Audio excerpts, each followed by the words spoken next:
leaders have turned their attention to China and trade. How are these leaders doing that balancing act? Yeah, with great difficulty, I'm afraid. I mean, this has been one of the busier G7s that we've seen in a while. And I think when you look at the agenda of this meeting, you see how the attention is being pulled in so many different ways. There's been obviously a great focus on the war in Europe with Russia's invasion of Ukraine, as well as persistent issues around having to have action on climate change, needing to regulate on artificial intelligence, and then there's still the persistent challenge of China's aggressive actions, particularly its economic coercion and its attempts to compete technologically with Europe and the United States. As you say, Ukraine's a big focus this year. The 10-year security deal has been struck with the US. They've got the $75 billion loan using the interest raised from Russian assets. What message does that send, I guess, to Russia and the world? Well, the Biden administration would be hoping that it sends a signal of resolve and strength that America will be behind Ukraine regardless of what the outcome of the next presidential election will be. This is a 10-year agreement. It will provide intelligence. It will support munitions and armaments for Ukraine, as well as training. And that 10-year period will cover presumably the end of the conflict in Ukraine. So it is a commitment by America to say we will be with Ukraine regardless of what the end point of this conflict is. And it's noteworthy as well that Japan also signed a 10-year security agreement. So it's a signal to Russia that the West, regardless of how this settlement is resolved, will be supporting Ukraine.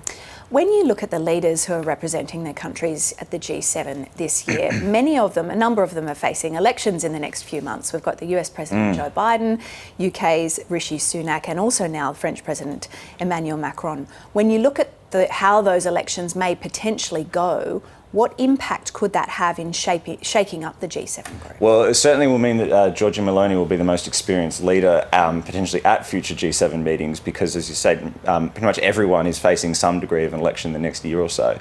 I think what that does, though, is it compresses the planning horizon of these leaders. They are thinking very domestically. They're thinking about what's going to happen in the next few years, which is difficult to then draw them up to a higher planning horizon to think about these larger, potentially intergenerational issues like regulating artificial intelligence and taking action on climate change. So it's a cognitive challenge for how you actually get decision making out of a group like this. But the G7 has really distinguished itself, I think, in recent years in being able to kind of reach practical solutions to some of these problems because it is a smaller, more workable grouping than some of the others that are around.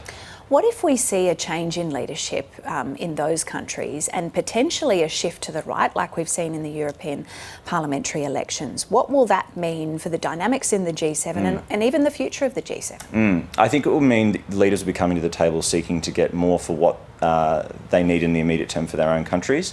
We saw this even with Italy's Prime Minister wanting to push migration issues and control of Europe's borders onto the agenda of G7 because that is a domestic issue of great concern to her.